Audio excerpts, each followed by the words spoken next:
In information theory, there is a well-defined definition of information.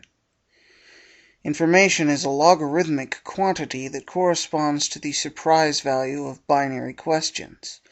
The amount of information stored in a specific medium represents the number of bits or answers to binary questions that would in general be required to get an absolute answer. Luckily, we have logarithms, so that those things such as a particular card, which stores more than 5 binary questions but less than 6, can be said to store a certain amount of information, specifically the base 2 logarithm of 52. Now, using this definition of information, we can say specifically what is the information contained in DNA. Well, counting junk DNA as information, it seems that the information in the DNA should be correspondent to the number of base pairs.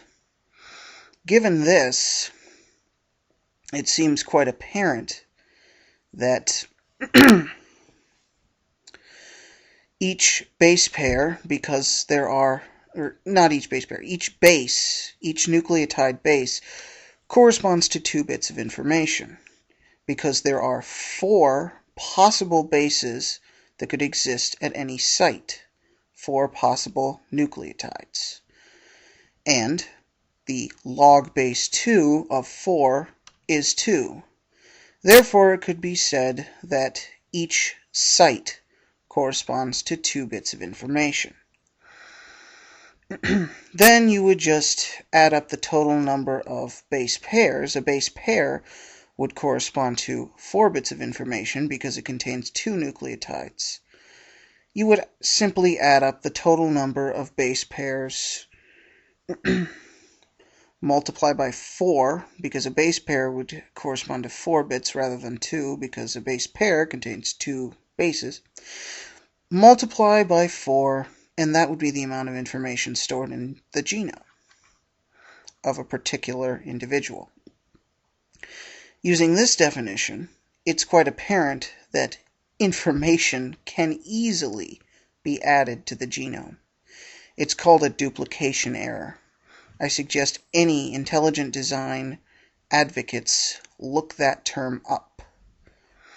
Now, I'm primarily discussing this for the purpose of talking about the information argument.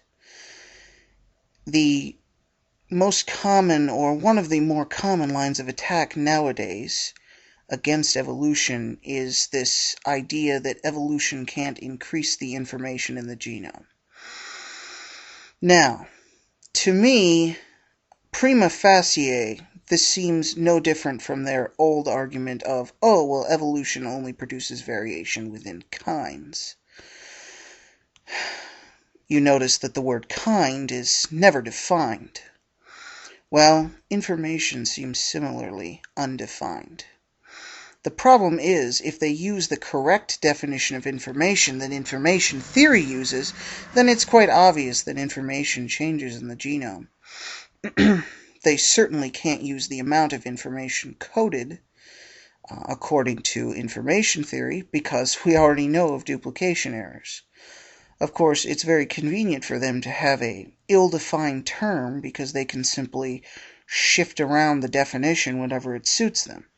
But it's not an honest stance. So, here's your opportunity. Any intelligent design advocates that watch this video, what is the definition of information? I want you to answer the following questions. How do you define information? What are your criteria? What is your method for determining how much information a particular genome possesses? And what is your evidence based on this definition of information that evolution cannot increase the amount of information in the genome? If you do not answer these questions, then you show yourself to be incapable of answering them, and it further demonstrates that your cause is, well, let's leave it at that.